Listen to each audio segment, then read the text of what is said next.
Arena, desierto, viento, agua, los faraones. De la tumba de la civilización llegaron hombres y mujeres venerados como dioses en la tierra.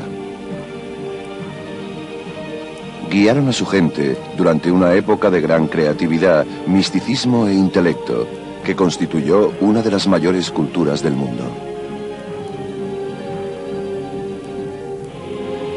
Durante 3000 años gobernaron en el antiguo Egipto y construyeron grandes monumentos para ellos y sus dioses.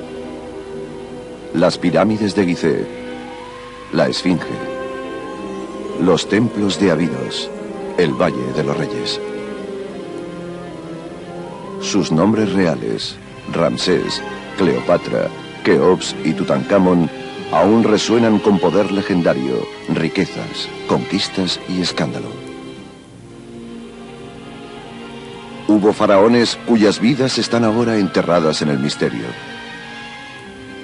Sus nobles tumbas contenían tesoros jamás igualados. Sus palacios han resistido milenios, construidos por los mejores arquitectos, artistas y expertos jamás sabidos.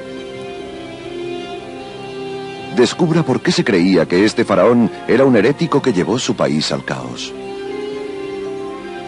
O por qué este otro se llamaba Napoleón del antiguo Egipto. Y cómo un niño se convirtió en la figura más poderosa con 6 años.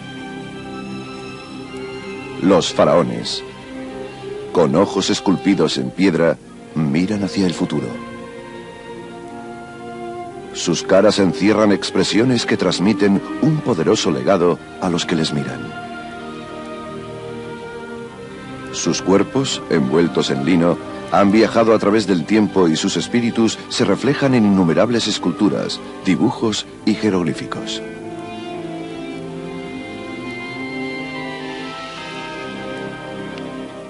Más que realeza, los faraones eran un antiguo vínculo entre los mortales y los divinos. Sus poderosos logros inspiran temor y maravilla. Sus monumentos parecen ser huellas de los mismos dioses. He aquí los secretos de una raza de reyes dioses cuyos nombres resuenan a través de los siglos. Los grandes faraones.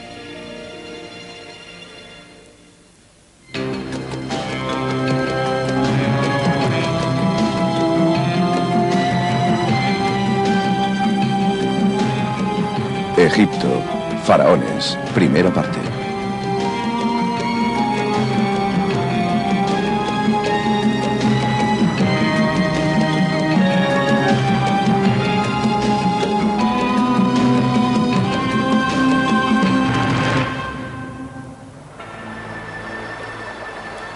El Nilo, movimiento secreto, oscuridad en la luz del día, portador de vida para los egipcios.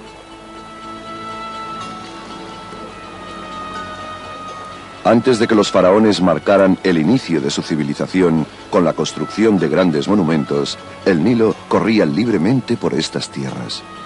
Era la fuente de vida para los grupos errantes que vivían en estas riberas. Abundaban los peces y las aves y cazaban cocodrilos e hipopótamos. En primavera, el río se desbordaba y producía una capa de barro en el que crecía cebada. Esta gente prehistórica del Nilo recolectaba el grano con utensilios de piedra y puntas de flecha.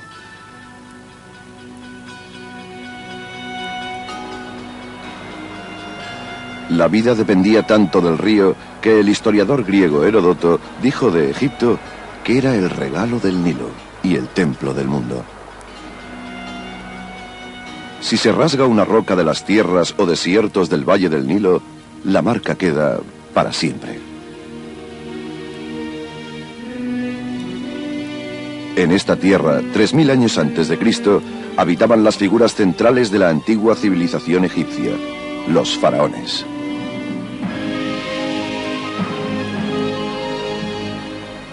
En un principio, la tierra del Nilo estaba dividida en 2 regiones. El valle del río, que se abría hacia el norte del continente, se llamaba el Alto Egipto. El delta, donde las ramificaciones del Nilo desembocaban en el Mediterráneo, era el Bajo Egipto. Juntas se convertirían en el Egipto de la historia. En este valle se construyeron monumentos, se hicieron inscripciones y se originó una misteriosa religión y filosofía. El Valle del Nilo, protegido por los desiertos que lo rodeaban, fue la tierra de los faraones. La palabra faraón significa gran casa, y los faraones debían establecer supremacía política y espiritual sobre todo ser en la tierra. El principal símbolo de este reinado era la corona. Una de las más importantes era la corona blanca, un tocado alto y fino con la parte superior circular. Su portador era el gobernador del Alto Egipto. La corona roja era para el gobernador del Bajo Egipto. La persona que llevaba las dos coronas juntas era el faraón de todo Egipto.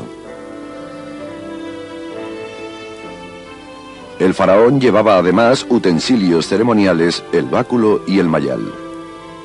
Se dice que el báculo tenía la forma del bastón de un pastor y caracterizaba al faraón como el pastor de su pueblo. El mayal simbolizaba un arma y un utensilio para trillar. Cruzados en el pecho del faraón, indicaban su poder para guiar, proteger y mantener a su pueblo. Se creía que casi todos los aspectos de la antigua vida egipcia estaban controlados por dioses. A veces se representaba al dios como un animal, reflejo del temor con que los habitantes del Nilo respetaban a estas criaturas. Creían que el faraón gobernante era la encarnación del dios halcón, Horus, gobernador y señor del cielo. Ante todo, los antiguos egipcios creían en su vida terrestre y en que el orden universal era controlado por una fuerza llamada Ma'at. Pharaoh's job description might be described as maintaining Ma'at.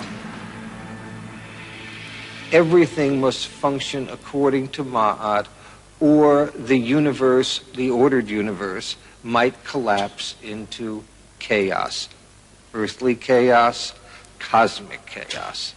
Pharaoh's job is to coordinate the divine and human effort to maintain Ma'at. It's a pretty important job description. He's helping to preserve the universe.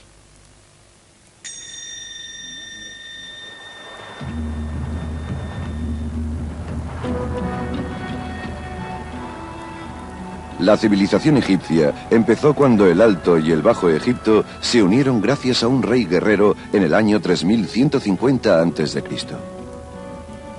Se dice que conquistó a su enemigo en un fértil campo de papiro para convertirse en el primer faraón de Egipto. Las pruebas de este hecho se encuentran en el Alto Egipto, en Hierakonpolis, al oeste del Nilo. En las excavaciones se encontró una pieza de pizarra de color verde oscuro. La paleta de Narmer.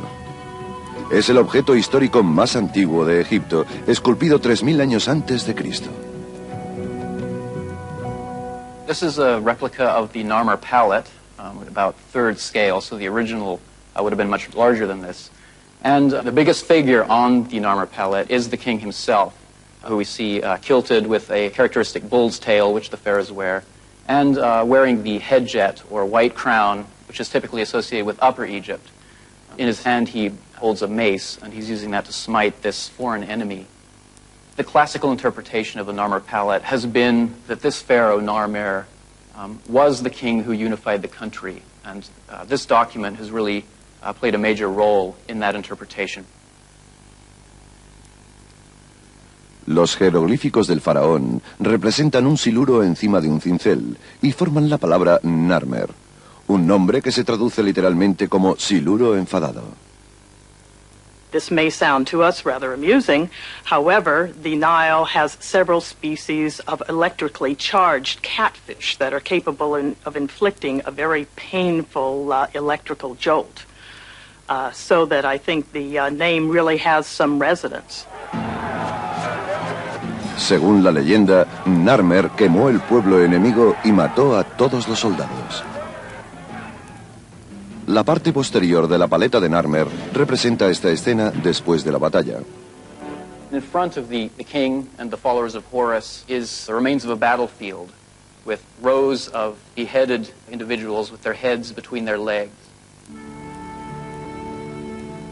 Narmer empezó una batalla que marcó el alza de la primera dinastía de faraones, unos 5000 años atrás. Le siguieron 29 dinastías más.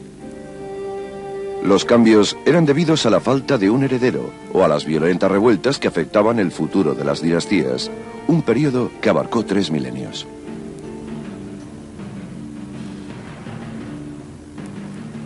Para asegurar su conquista, el faraón Narmer probablemente se casó con una princesa de origen nórdico. Se trasladó al norte del Nilo y fundó su ciudad residencial en un lugar conocido como Muros Blancos. En el 3050 a.C. le sucedió en el trono su hijo, cuyo nombre, encontrado en un simple fragmento de cerámica, significaba halcón luchador. Se trataba del faraón Or-Aha. Aha probably inherited a system where many of the basic ideas about Egyptian kingship already existed. What he did was give it much more dramatic, monumental form. El mayor logro de Or-Aha fue la fundación de la ciudad de Memphis en el lugar residencial de su padre, Muros Blancos. Esta ciudad creció como capital política y religiosa del antiguo Egipto. Construida con barro y madera, lo tenía todo, pero desapareció. El historiador griego Manetón nos deja su impresión de esta ciudad de Muros Blancos. Memphis was by far the largest city I had ever seen. A colossal wall of pearly limestone encloses the city proper. Within the wall, many temples rise from the enormous spread of brown brick houses, and around them tower an army of gigantic statues. El faraón y su familia vivían en un palacio dentro del gran muro blanco. El interior estaba pintado con brillantes escenas de la vida egipcia.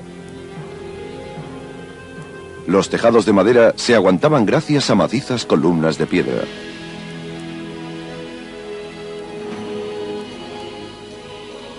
Por la mañana, el faraón se daba un baño ritual al que asistían miembros de la corte y asistentes.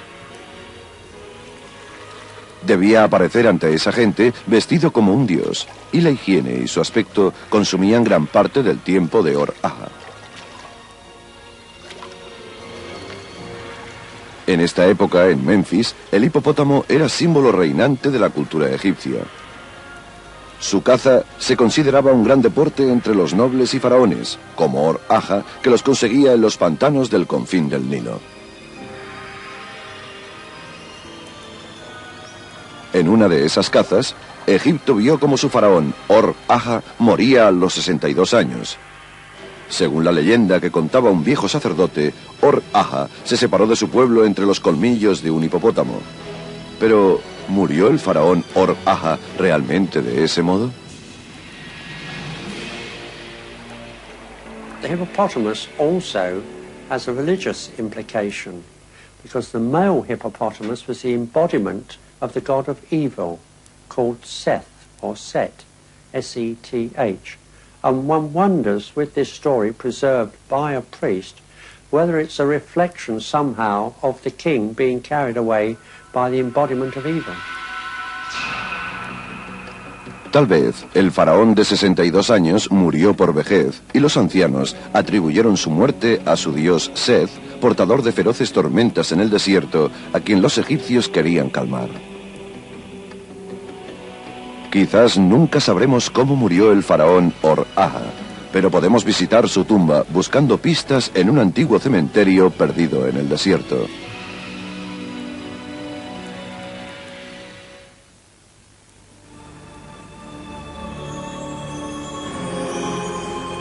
El Nilo, la gran autopista fluvial de Egipto.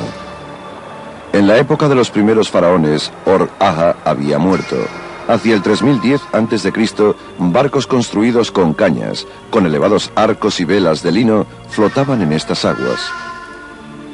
Impulsados por los vientos del Mediterráneo, estos barcos se utilizaban probablemente para llevar el cuerpo del faraón muerto 480 kilómetros hacia el sur desde Memphis a un lugar sagrado llamado Ábidos.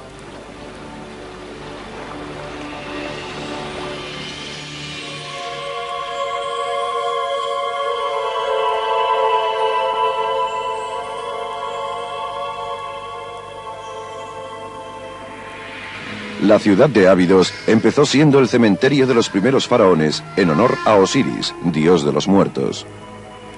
El legendario renacimiento de su cuerpo dio lugar a la antigua creencia egipcia de la vida después de la muerte. 12 metros bajo la superficie del desierto encontramos los restos de Osirion, el templo de Ábidos donde los egipcios veneraban a Osiris como símbolo de la resurrección. En las paredes hay inscripciones del libro egipcio de los muertos, unas indicaciones que permitían a los fallecidos pasar al mundo posterior. Hasta entonces, la mayoría de los cuerpos se habían enterrado en simples fosos poco profundos. Los efectos naturales de la arena del desierto sobre los cadáveres marchitaban la forma humana en muy poco tiempo. Para conservar sus restos para toda la eternidad, los faraones de la primera dinastía construyeron fuertes tumbas. Una vez enterrados en Ábidos, los faraones creían reunirse con su dios. Así, continuaban gobernando y manteniendo el orden universal para siempre. La tumba que esperaba al faraón en Ábidos se llamaba Mastaba, que significa banco en egipcio. Se construían para durar siempre, con ladrillos de barro, con un techo llano y con unos lados inclinados. Dentro había compartimentos que contenían varios tipos de alimentos, utensilios y muebles que fortificaban al rey para la eternidad. Bajo esta estructura había un pozo que llegaba a una habitación subterránea de ladrillos. Allí reposaba el cuerpo del faraón y el pozo se llenaba de piedra para que la tumba fuera inaccesible. La mayoría de expertos dicen que las ruinas de esta tumba, llamada tumba B19, contuvieron una vez los restos del faraón Or-Aha. A su alrededor estaban los fosos de sus fieles sirvientes, concubinas e incluso sus perros. Estos fueron sacrificados para acompañarle en su otra vida. En un tiempo, estos sacrificios finalizaron y los fosos alrededor del faraón se reservaban a la familia real y objetos valiosos.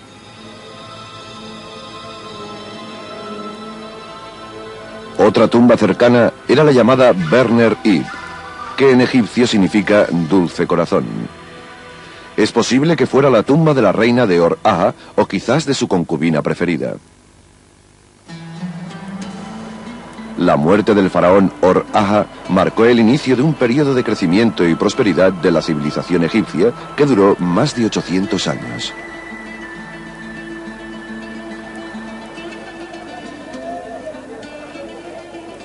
Memphis era el centro de la cultura y el comercio. Los obreros descargaban ganado y verduras que venían del Alto Egipto. Llegaba oro, marfil y piedras preciosas desde Nubia. Los egipcios conservaban escenas de esta vida en modelos de madera. Sabemos que la tierra del valle tenía mucha vida y necesitaban grandes cantidades de pan. Se cargaban vacas para utilizar su carne, la preferida de la clase noble. Un país tan poderoso necesitaba administración. Estas tareas las llevaba una clase especial de los antiguos egipcios, los escribas. The scribes are very important because they really represent the official class, the bureaucrats who make up the government, who really made Egyptian culture possible. The pharaoh was the leader, but without the bureaucratic structure to fulfill what he thinks is needed, the Egyptians couldn't have achieved what they had to achieve. But it's important to remember that only maybe 5% of the Egyptian population at any time were actually literate. El faraón tenía que delegar muchas de sus funciones a los oficiales llamados visires. Estaban en segundo lugar después del faraón. Se educaban como escribas y se representaban sentados con las piernas cruzadas y con papiros en sus regazos. Era la postura normal para escribir. El escriba no solo se aseguraba de cumplir los deseos del faraón, sino que también dejaba una huella en la historia.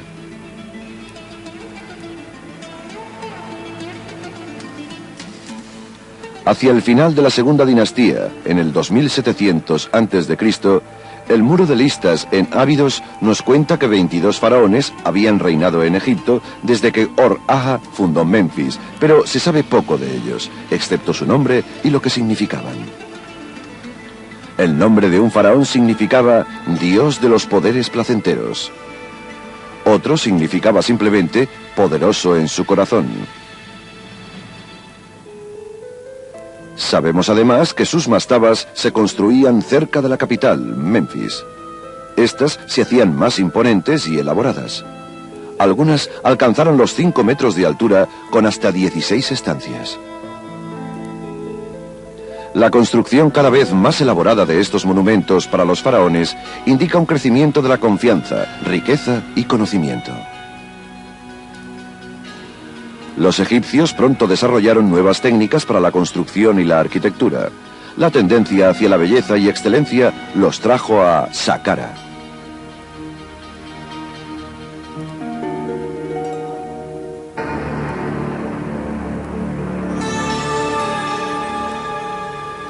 Emplazado en el sur de la moderna ciudad de El Cairo, este edificio de piedra es el complejo funerario del rey Zoser, el primer faraón de la tercera dinastía.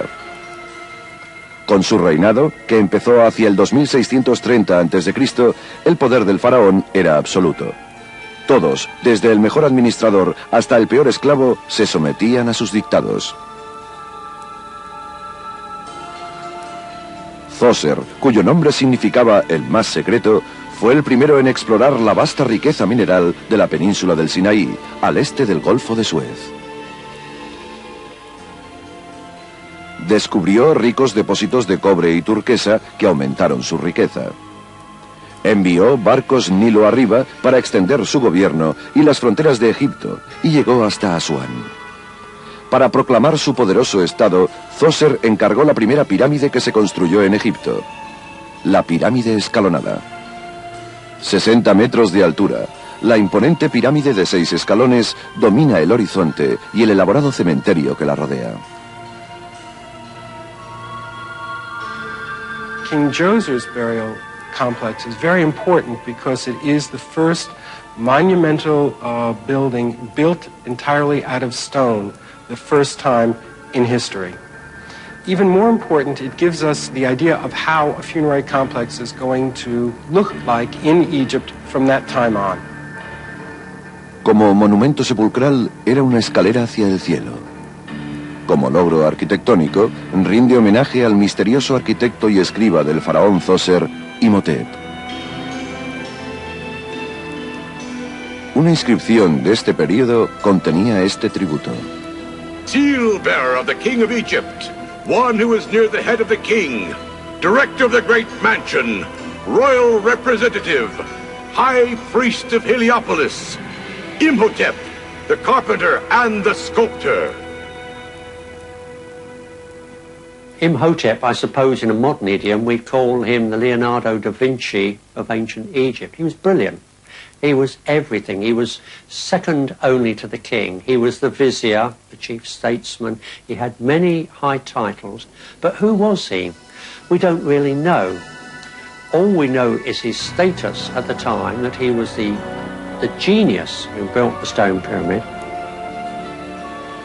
La tumba que Imhotep diseñó para el faraón Zoser tenía la forma de una mastaba con altura. De hecho, Imhotep construyó 6 mastabas de medidas más pequeñas, una encima de la otra, uniendo miles de bloques de piedra caliza blanca. El resultado fue un monumento a su rey, que se podía ver desde lejos en el desierto.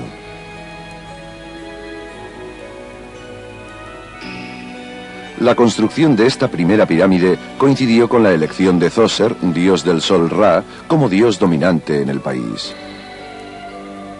Para honorar a Ra, los templos adjuntos a la pirámide se construyeron con entradas hacia el este, encaradas al amanecer.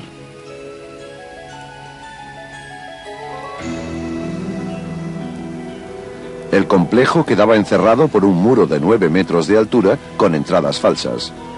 Sirvió como escenario simbólico de la fiesta de Set, una ceremonia para celebrar el símbolo faraónico de la fertilidad. El faraón debía pasar por un ritual que representaba a Egipto.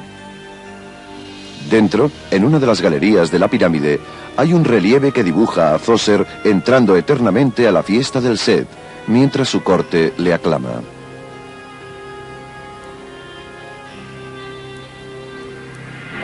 Lord of destiny, creating the plenteous harvest, pillar of the sky, support of the earth, leader who directs the two banks of the Nile.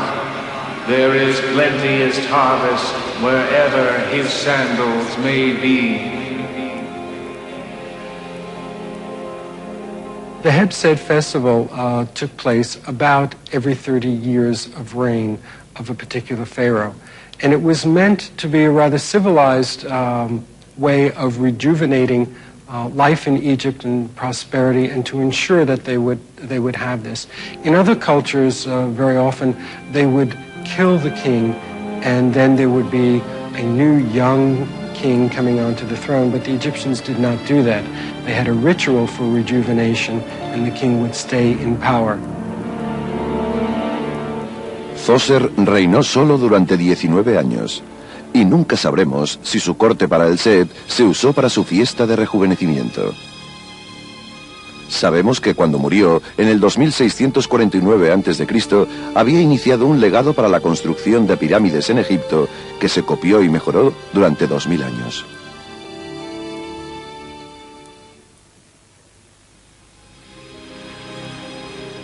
Los autores antiguos, gracias a quienes la historia de Egipto sobrevive, nos dicen que la tercera dinastía bajo el faraón Djoser finalizó en el 2613 a.C.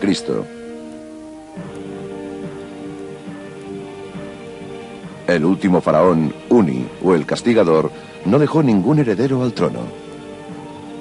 Le sucedió un faraón que simbolizó el inicio de una nueva dinastía para el antiguo Egipto, el sobrino del faraón.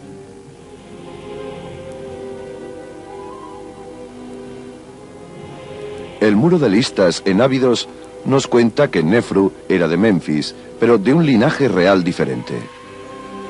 Su boda con la hija de Uni, Etep-Eres, unió los dos linajes y empezó una nueva dinastía de faraones egipcios, la cuarta.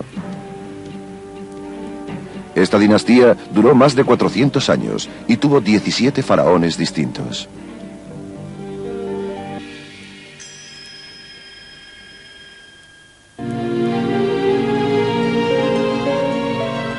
El nombre Nefru significa portador de belleza, y su reinado en Egipto duró 24 años. El predecesor de Nefru, Djoser, extendió la frontera egipcia hasta Asuán. Nefru quiso llegar más lejos enviando una campaña hacia Nubia para fundar la ciudad de Buen. Esta se utilizaba como base para expediciones mineras, comercio y conquistas. Se dijo que volvió con 7.000 esclavos nubios para utilizar como obreros y con 200.000 cabezas de ganado.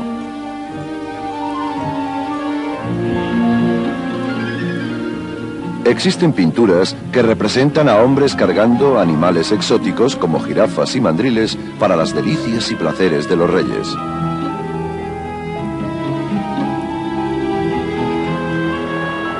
Hay pruebas de que Nefru, al igual que su predecesor, consiguió la riqueza mineral del Golfo de Suez. Este relieve representa un asalto a las minas de turquesa en la península del Sinaí, donde Nefru mata a un enemigo. La inscripción llama al faraón el gran dios que conquista las tierras extranjeras. Otro de los principales placeres que buscaba el faraón era la madera. Se necesitaba mucha para los muebles de las casas de los ricos. Pero había pocos árboles en Egipto y para conseguirlos, los egipcios debían viajar por mar.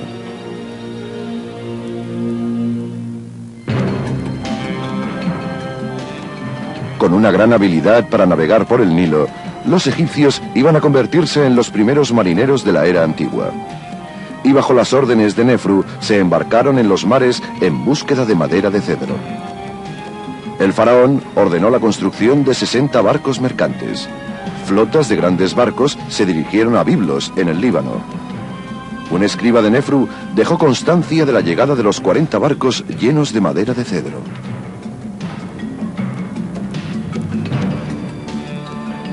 Las inscripciones en los muros nos cuentan que Nefru premiaba con muebles de cedro y ladrillos a sus oficiales, pero tenía en cuenta la distancia entre ellos. Esto podía desanimarlos a luchar juntos y formar su propio subreinado. Aún así, el rey tenía tiempo para celebraciones.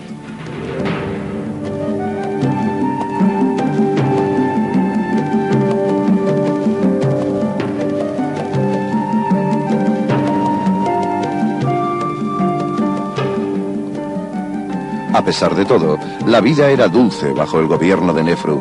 Egipto entonces era una tierra de paz y plenitud. Se celebraban reuniones de nobles con el faraón y su reina. Los miembros de la corte festejaban con cerdos y grandes patos. La gente del antiguo Memphis amaba la belleza y la moda. Llevaban plumas y túnicas de lino blanco cuando iban más vestidos. Los antiguos egipcios prestaban mucha atención a las fragancias. El olor corporal era signo de servitud. Llevaban conos de lardo perfumado en las cabezas de las mejores mujeres. Durante las tardes largas y calurosas, los conos se derretían y se deslizaban por sus cuerpos.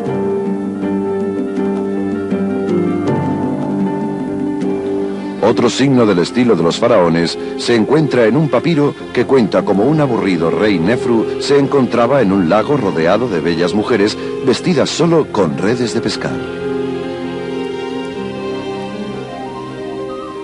Para acabar, los egipcios estaban unidos al pasado al ser la reencarnación del espíritu de los fallecidos. Era natural que los símbolos que perduraban en la cultura fueran las mansiones de los muertos, las pirámides. El faraón Nefru trasladó el cementerio real. No en Abidos, sino en un nuevo lugar al lado del Nilo llamado Dashur. Aquí construyó las primeras y verdaderas pirámides. Durante mucho tiempo, este lugar no se podía visitar y solo lo han visto los arqueólogos. Abierto recientemente, ofrece una extraña vista de las espectaculares construcciones de Nefru que dominan al horizonte.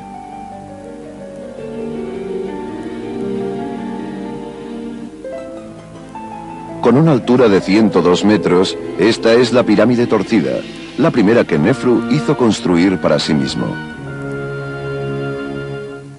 Nefru la llamó la reluciente pirámide del sur. Su forma hizo que algunos expertos pensaran que debido a la repentina muerte del faraón, tuvieron que terminar la pirámide con prisa. Su curiosa forma nos dice mucho de los constructores de pirámides de Nefru. The bent pyramid is probably one of the first major lemons that we can find in history.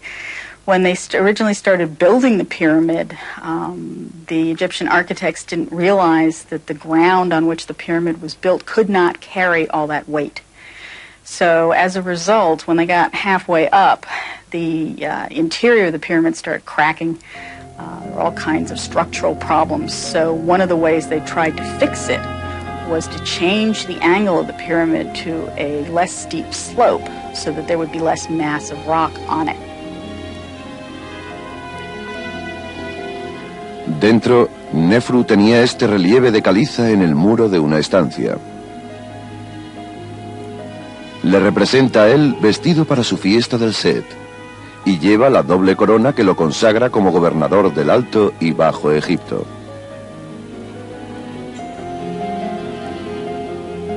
Fuera de esta deforme pirámide, supervisó la construcción de un templo funerario del que quedan algunas partes.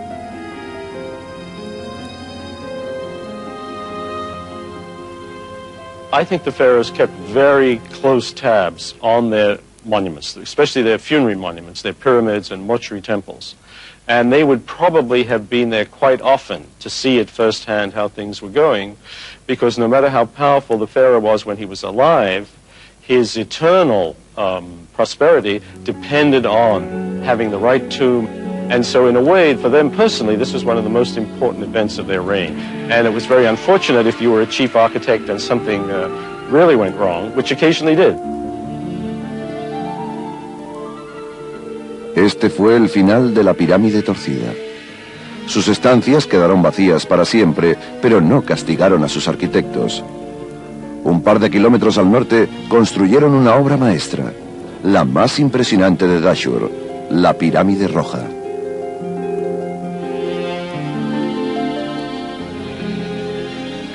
Con una altura de 103 metros, es la primera pirámide de lados lisos construida en el mundo.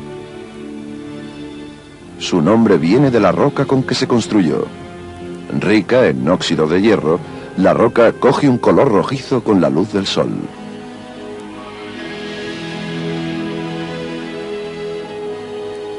El diseño de la pirámide roja de Nefru estuvo unido a la aparición del dios del sol, Ra, como el dios dominante del país. Se construyó para representar al sol en la piedra.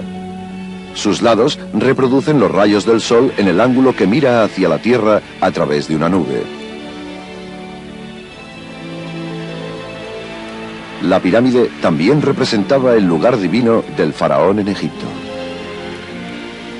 The king is at the apex, the pharaoh, and it spreads down, widening out. The immediate family are the closest and higher portions until you get right down to the broad base. It tells us how unified the kingdom was, how the king, the pharaoh, could call upon forces to build, and people were pleased to work on this because it was a monument to the king when he became a god after he died, and in so doing it ensured their own well-being on earth. Irónicamente, la punta o ápice de la pirámide roja que simboliza a Nefru cayó al suelo, donde se ha conservado.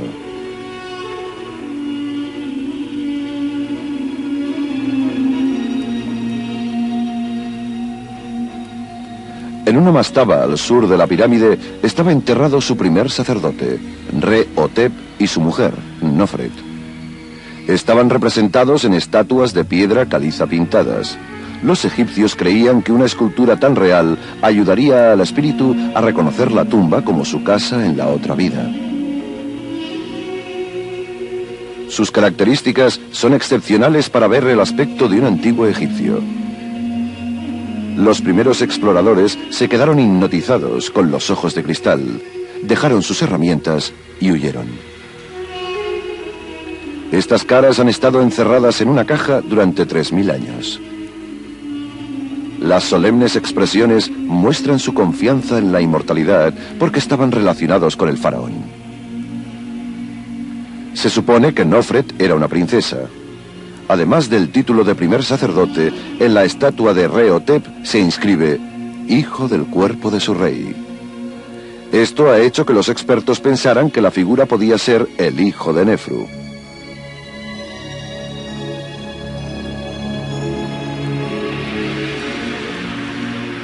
El mismo Nefru debía ser enterrado en esta obra maestra, la Pirámide Roja. Un magnífico pasaje nos lleva a una cámara con tejados de hasta 13 metros de altura, soportados por vigas de madera.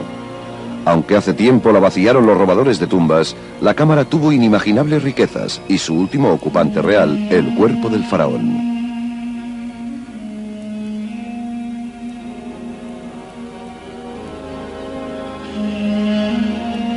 El faraón muerto observaba a través del agujero para ver cómo el día se volvía noche. Dentro de una tumba de piedra, un cuerpo se hubiera descompuesto rápidamente. Los antiguos egipcios se dieron cuenta de que realmente destrozaban lo que esperaban proteger. Con su muerte, Nefru se convirtió en otra cosa.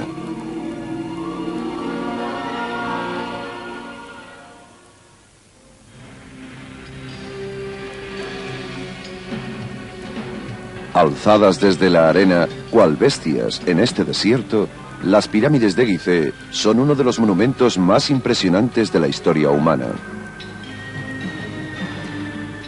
Son estupendos recuerdos de una época del antiguo Egipto en que la práctica sagrada de las pirámides alcanzó su clímax. También reflejan los deseos y sueños de los 3 faraones que las construyeron.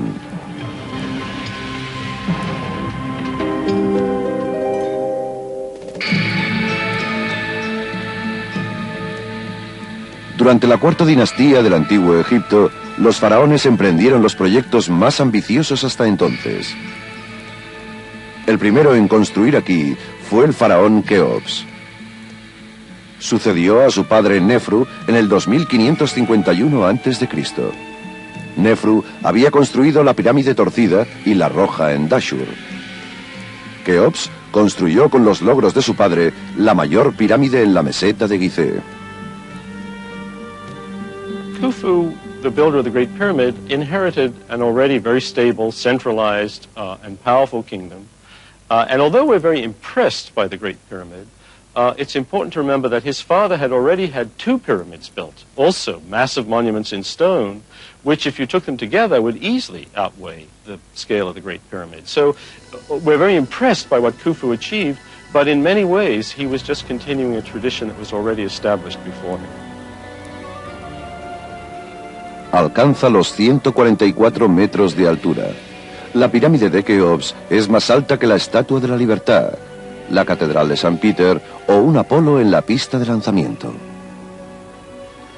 Fue la estructura más alta de la Tierra hasta que se construyó la Torre Eiffel en el 1889. Se construyó para que se viera desde cualquier parte. The site that he chose was very important because it's on a rise. It's a plateau and it's on a rise. And so his monument could be seen throughout the whole northern part of the country. So wherever you were around the capital, you could see the monument that was being built. La Gran Pirámide se construyó con piedras individuales que pesan unas 2,5 toneladas. La gigantesca estructura contiene más de 2.300.000 piedras colocadas en un orden tan perfecto que era imposible no pensar que era un proyecto de los dioses.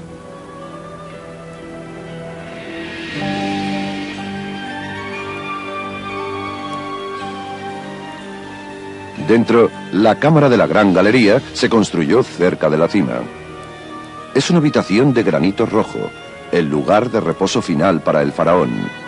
Al final de la cámara está el sarcófago de granito rojo del faraón Keops, para quien se construyó la Gran Pirámide.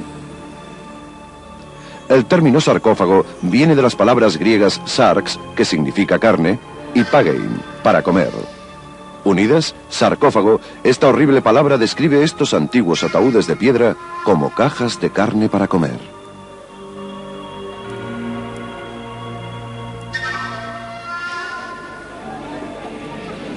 Como los egipcios extrajeron, dieron forma y movieron tantas piedras en Gizeh, ha hecho recapacitar a los expertos durante siglos. No tenían animales o ruedas lo bastante fuertes para llevar el peso. Con este logro, la pirámide convirtió a Keops en el símbolo absoluto del gobierno y el historiador griego Heródoto hizo una crónica de la extrema crueldad del faraón.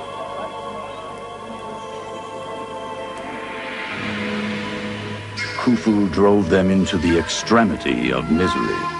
For first, he shut up all the temples to debar them from sacrificing in them. And thereafter, he ordered all Egyptians to work for himself. To some was assigned the dragging of great stones from the stone quarries in the Arabian mountains as far as the Nile. The people worked in gangs of 100,000 for each a period of 3 months. The pyramid itself took 20 years in the building. But to such a pitch of wickedness did Khufu come, that when in need of money, he sent his own daughter to take her place in a brothel. Los historiadores modernos dudan de que Keops fuera realmente un rey del infierno. The notion that Khufu was a harsh ruler seems to have originated in a text that dates to a much, much later period, in which he is seen as sort of a bored or even an indifferent ruler, not to say necessarily harsh. That idea was picked up by the later Greek historians, and we are told that he was truly a tyrant. But really, there is no contemporary evidence. Hay poca historia escrita que describa al constructor de la Gran Pirámide. Aparte de un busto de granito que quizás lo represente, solo ha sobrevivido de él una estatuilla esculpida en marfil.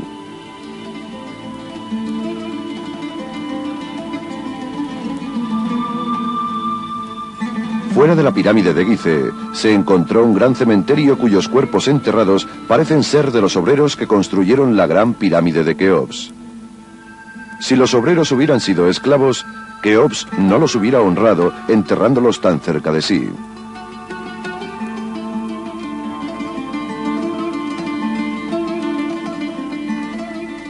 Sabemos que no solo las pirámides eran los signos de la clase alta. Durante la Cuarta Dinastía, la práctica del embalsamamiento se convertiría en un arte secreto y místico al transformar el cadáver en una momia.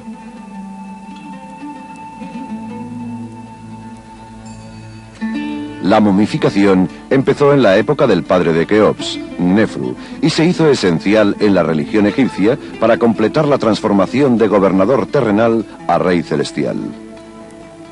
Creían que conservando el cuerpo físico intacto, se conservaba el espíritu del faraón para siempre. Era un elaborado ritual de embalsamamiento para salvar al cadáver de la descomposición y restaurar sus facultades para vivir en una tumba bien equipada. La conservación de los cuerpos con la momificación nos permite ver las caras de los faraones, cuyos cuerpos se conservaron durante 4000 años. También nos permite ver de primera mano a los mortales considerados reyes dioses.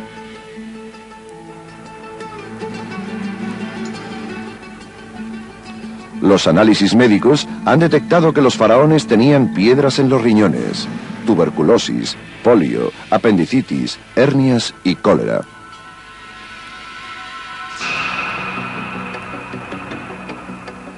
Fuera de la pirámide de Keops se encontraron unos hoyos con misteriosas piezas de madera de cedro proveniente del Líbano. Los arqueólogos extrajeron y juntaron todos los fragmentos.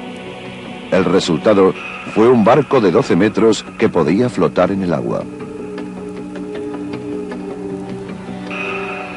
El barco fue quizás del sucesor de Keops en el 2528 a.C. Este fue su hijo, Yedefre, que presidió el funeral de su padre en Gizeh. Su nombre, Yedefre, significa durador como Ra y se refiere al dios del sol. Yedefre fue el primer faraón cuyo nombre se refería al sol.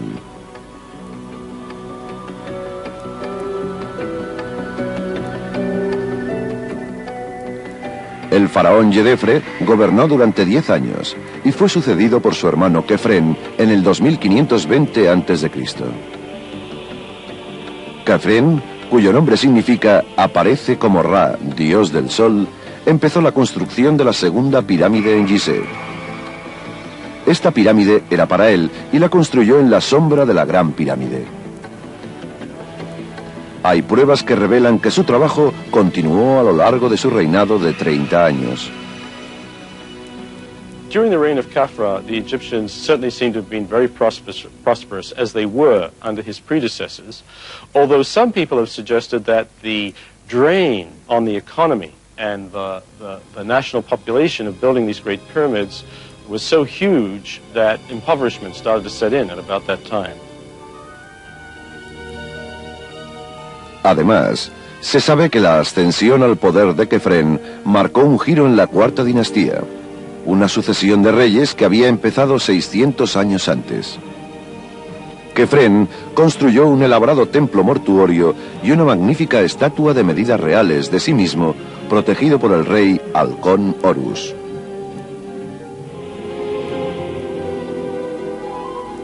Pero tal vez el símbolo más representativo del reinado de Kefren se eleva en la base este de la meseta de Gizeh, en la sombra de la pirámide, la Gran Esfinge. Los egipcios veneran estas bestias míticas como guardianes de lugares sagrados. Los obreros de Kefren esculpieron la piedra en forma de león con la cara de su rey, unos 4500 años atrás. Es el retrato real más antiguo de semejante tamaño. Las orejas tienen una altura de más de 3,5 metros y los ojos de 1 metro. El cuerpo mide 72 metros, más de 3/4 de la longitud de un campo de fútbol. Su cabeza se alza con 20 metros, el equivalente a un edificio de 6 pisos. El nombre Esfinge significa estrangulador, y se lo dieron los griegos cuando se encontraron con esta fabulosa criatura de piedra.